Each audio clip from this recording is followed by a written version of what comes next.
Amit Shah HDK ಭೇಟಿ ವೇಳೆ ಮಂಡ್ಯ ಬಗ್ಗೆಯೇ ಚರ್ಚೆಯಾಗಿದೆ. ಮಂಡ್ಯ ಕ್ಷೇತ್ರಕ್ಕೆ ಸಂಬಂಧಪಟ್ಟ ಹಾಗೆ ಮಂಡ್ಯ ಕ್ಷೇತ್ರದಿಂದ ಯಾರು ಸ್ಪರ್ಧೆ ಮಾಡಬೇಕು, ಹೇಗೆ ನಾವು ಅಭ್ಯರ್ಥಿಯನ್ನ ಆಯ್ಕೆ ಮಾಡಿದ್ರೆ ಆಗ ಗೆಲುವು ತಂದುಕೊಳ್ಳೋದಕ್ಕೆ ಸಾಧ್ಯ ಆಗುತ್ತೆ ಅಂತ. ಸೊ ಮಂಡ್ಯ ಕ್ಷೇತ್ರವನ್ನ ಜೆಡಿಎಸ್ಗೆ ಕೊಡೋದಕ್ಕೆ ಅಮಿತ್ ಶಾ ಸಮ್ಮತಿ ಕೊಟ್ರ, ನೀವೇ ಸ್ಪರ್ಧೆ ಮಾಡಿ ಅಂತ ಕುಮಾರಸ್ವಾಮಿಗೆ ಅಮಿತ್ ಶಾ ಸಲಹೆ ಕೊಟ್ಟಿದ್ದಾರೆ. ಎಚ್ಡಿಕೆ ಅಖಾಡಕ್ಕಿಳಿದ್ರೆ ಮಂಡ್ಯದಲ್ಲಿ ತ್ರಿಕೋನ ಸ್ಪರ್ಧೆ ಏರ್ಪಡೋದು ಪಕ್ಕ. ಕಾಂಗ್ರೆಸ್ನಿಂದ ಸ್ಟಾರ್ ಚಂದ್ರು, ಎಚ್ಡಿಕೆ ಮತ್ತೆ ಇತ್ತ ಸುಮಲತಾ ಅವರ ನಡುವೆ ತ್ರಿಕೋನ ಸ್ಪರ್ಧೆ ಏರ್ಪಡುತ್ತೆ. ತ್ರಿಕೋನ ಸ್ಪರ್ಧೆಯಲ್ಲಿ ಎಚ್ಡಿಕೆ ಪರ ಫಲಿತಾಂಶ ಬರೋ ಲೆಕ್ಕಾಚಾರಗಳು ಇದೆ. ಸೊ ಮಂಡ್ಯ ಜಿಲ್ಲೆಯ ಕಾಂಗ್ರೆಸ್ ನಾಯಕರ ನಿದ್ದೆಗೆಡಿಸಿದೆ ಈ ಮೈತ್ರಿಯ ವ್ಯೂಹ.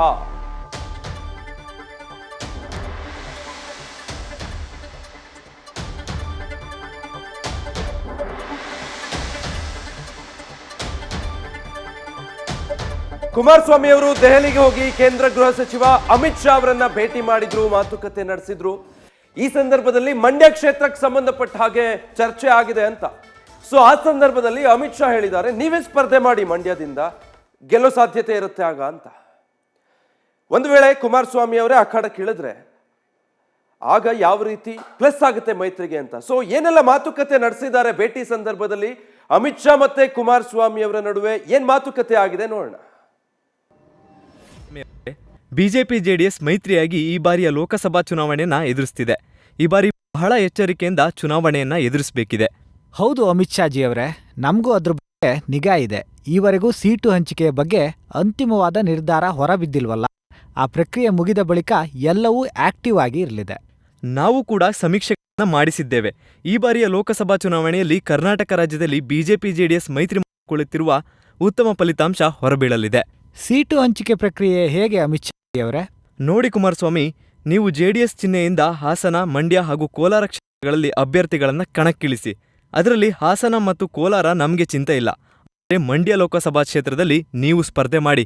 ಅಲ್ಲ, ನಾನು ಮಂಡ್ಯ ಕ್ಷೇತ್ರದಲ್ಲಿ ಸ್ಪರ್ಧೆ ಮಾಡಬೇಕೆ? ಅದು ಪಕ್ಷಕ್ಕೆ ಅನುಕೂಲವಾಗುತ್ತಾ? ಖಂಡಿತ ಅನುಮಾನವೇ ಬೇಡ. ಮಂಡ್ಯದಲ್ಲಿ ನೀವೇ ಸ್ಪರ್ಧೆ ಮಾಡಿದ್ರೆ ನಮ್ಮ ಗೆಲುವು ನಿಶ್ಚಿತ.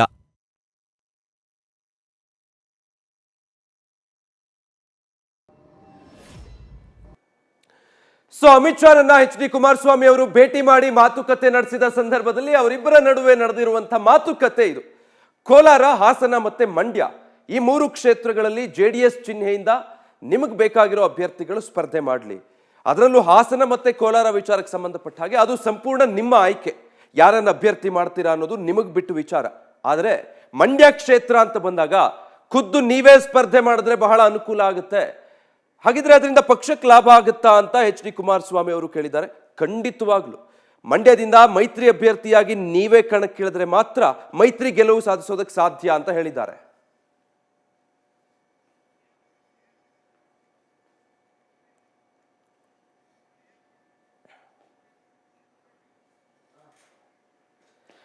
ಟ್ರಯಾಂಗಲ್ ಫೈಟ್ ಏರ್ಪಡೋ ಎಲ್ಲ ಲಕ್ಷಣಗಳು ಕಾಣಿಸ್ತಾ ಇದೆ. ಮಂಡ್ಯದಲ್ಲಿ ತ್ರಿಕೋನ ಸ್ಪರ್ಧೆ ಏರ್ಪಡುತ್ತೆ ಅಂತ ಕಾಂಗ್ರೆಸ್ ಒಂದು ಹಂತಕ್ಕೆ ಈಗಾಗಲೇ ನಮ್ಮ ಅಭ್ಯರ್ಥಿ ಯಾರು ಅನ್ನೋದನ್ನ ಪ್ರೊಜೆಕ್ಟ್ ಮಾಡಿ ಬಿಟ್ಟಿದೆ.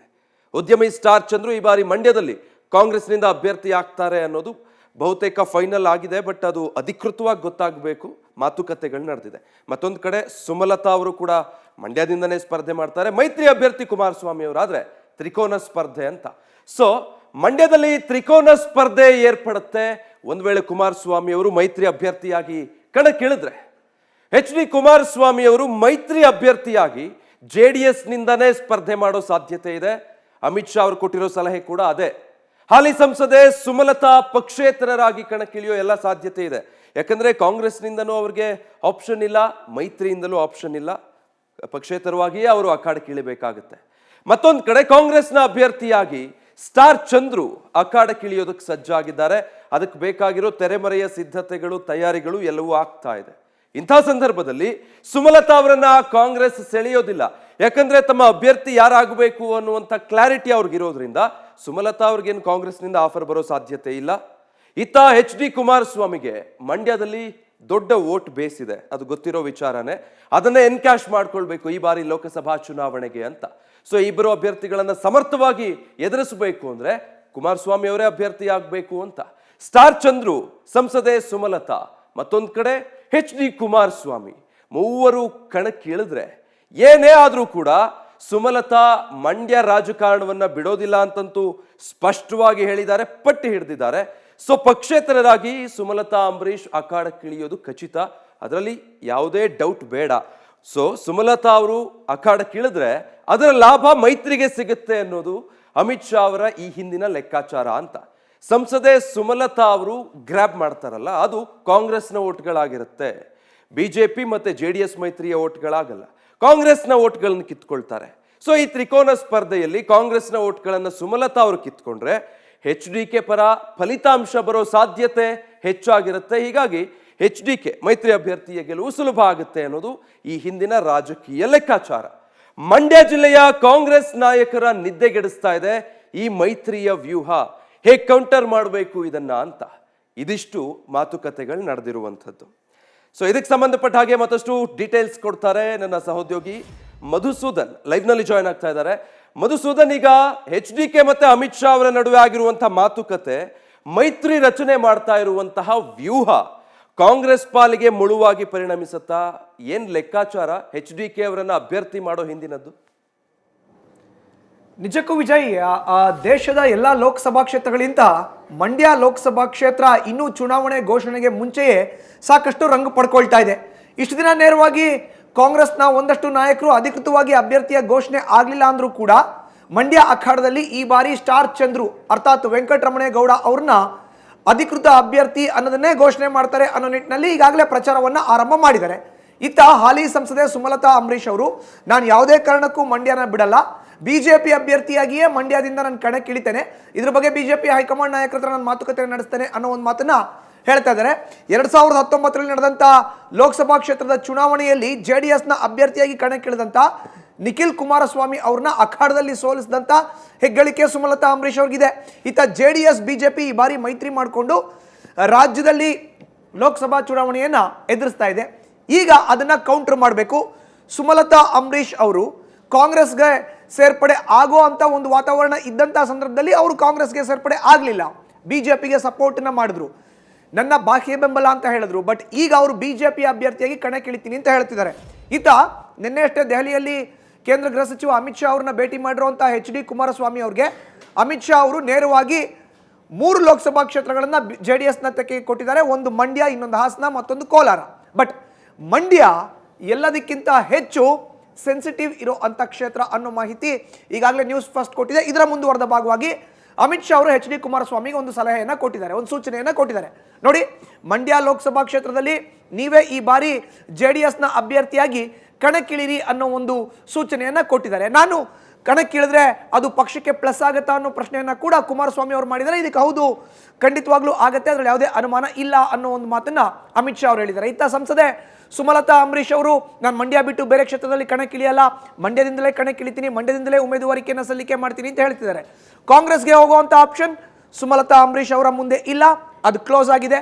ಇತ್ತ NDA ಅಭ್ಯರ್ಥಿಯಾಗಿ ಅರ್ಥಾತ್ ಮೈತ್ರಿ ಅಭ್ಯರ್ಥಿಯಾಗಿ ಕಣಕ್ಕಿಳಿತಾರೆ ಅಂದ್ರೆ ಅದರ JDS ತಕ್ಕೆ ಕೊಟ್ಟಾಗಿದೆ. HD ಕುಮಾರಸ್ವಾಮಿನ ಕಣಕ್ಕಿಳಿಸಬೇಕು ಅನ್ನೋದು ಬಿಜೆಪಿ ಹೈಕಮಾಂಡ್ ನಾಯಕರ ಲೆಕ್ಕಾಚಾರ. ಹಾಗಾದ್ರೆ ಸುಮಲತಾ ಅಂಬರೀಷ್ ಅವರು ಏನ್ ಮಾಡ್ತಾರೆ?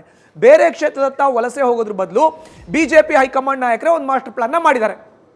ಸುಮಲತಾ ಅಂಬರೀಷ್ ಅವ್ರನ್ನ ಹಾಲಿ ಸಂಸದೆಯನ್ನ ಪಕ್ಷೇತರ ಅಭ್ಯರ್ಥಿಯಾಗಿ ಕಣಕ್ಕಿಳಿಸೋದು, ಈ ಮೂಲಕ ಪ್ರಬಲ ಒಕ್ಕಲಿಗ ಸಮುದಾಯದ ಮತಗಳೇ ನಿರ್ಣಾಯಕ ಆಗಿರುವಂಥ ಕ್ಷೇತ್ರದಲ್ಲಿ ವೋಟ್ ಡಿವೈಡ್ನ ಮಾಡೋದು. ಸ್ಟಾರ್ ಚಂದ್ರು ಅರ್ಥಾತ್ ವೆಂಕಟರಮಣೇಗೌಡ ಕಾಂಗ್ರೆಸ್ನ ಅಭ್ಯರ್ಥಿ ಆಗುವಂಥ ಸೂಚನೆಯನ್ನು ಕೊಡ್ತಾ ಇರೋರು ಕೂಡ ಒಕ್ಕಲಿಗ ಸಮುದಾಯಕ್ಕೆ ಸೇರಿದವರು. ಇತ್ತ HD ಕುಮಾರಸ್ವಾಮಿ ಕೂಡ ಪ್ರಬಲ ಒಕ್ಕಲಿಗ ಸಮುದಾಯಕ್ಕೆ ಸೇರಿದವರು. ಹೀಗಾಗಿ ಇಬ್ಬರು ಒಕ್ಕಲಿಗರ ಮಧ್ಯೆ ಮತ್ತೊಬ್ಬರು ಮಹಿಳಾ ಕೋಟಾದ ಅಡಿಯಲ್ಲಿ ನೇರವಾಗಿ ಕಣಕ್ಕೆ ಇಳಿದಿದ್ದೆ. ಆದರೆ 40% ಒಕ್ಕಲಿಗ ಮತಗಳೇ ಇರೋ ಅಂತ ಮಂಡ್ಯ ಲೋಕಸಭಾ ಕ್ಷೇತ್ರದಲ್ಲಿ ವೋಟ್ ಡಿವೈಡ್ ಆಗುತ್ತೆ. ಈ ಮೂಲಕ HD ಕುಮಾರಸ್ವಾಮಿ ಅವರ ಪರ ಫಲಿತಾಂಶ ಬರುತ್ತೆ ಅನ್ನೋ ಲೆಕ್ಕಾಚಾರವನ್ನ ಬಿಜೆಪಿ ಹೈಕಮಾಂಡ್ ನಾಯಕರು ಮಾಡ್ಕೊಂಡಿದ್ದಾರೆ. ಈ ಒಂದು ವಿಚಾರ ಈಗ ರಾಜ್ಯ ಕಾಂಗ್ರೆಸ್ ನಾಯಕರ ನಿದ್ದೆಗೆಡಿಸಿದೆ ವಿಜಯ್. ಕಾರಣ ಏನು ನೋಡಿ, HD ಕುಮಾರಸ್ವಾಮಿ NDA ಅಭ್ಯರ್ಥಿಯಾಗಿ ಅರ್ಥಾತ್ ಮೈತ್ರಿ ಅಭ್ಯರ್ಥಿಯಾಗಿ ಕಣಕ್ಕಿಳಿದು, ಇತ್ತ ಸುಮಲತಾ ಅಂಬರೀಷ್ ಅವರು ಪಕ್ಷೇತರರಾಗಿ ಕಣಕ್ಕಿಳಿದಿದ್ದೆ. ಆದರೆ ಸ್ಟಾರ್ ಚಂದ್ರು ಅವರು ಕಣಕ್ಕಿಳಿದ್ರೆ ವೋಟ್ ಡಿವೈಡ್ ಆಗಿ ಅದು ಫಲಿತಾಂಶ ಕುಮಾರಸ್ವಾಮಿ ಅವ್ರ ಕಡೆ ಹೋದ್ರೆ ಏನ್ ಮಾಡೋದು ಅನ್ನೋ ಚಿಂತೆಯಲ್ಲಿ ಮಂಡ್ಯದ ನಾಯಕರು, ಕಾಂಗ್ರೆಸ್ನ ನಾಯಕರು, ಜೊತೆಗೆ ರಾಜ್ಯ ಕಾಂಗ್ರೆಸ್ ನಾಯಕರು ಇದ್ದಾರೆ ಅನ್ನೋ ಒಂದು ಮಾಹಿತಿ ನ್ಯೂಸ್ ಫಸ್ಟ್ಗೆ ಲಭ್ಯ ಆಗಿದೆ Vijay. Thank you Madhusudan. News first ನಿರ್ಭೀತಿಯಿಂದ ನಿಮ್ಮ ಪರವಾಗಿ.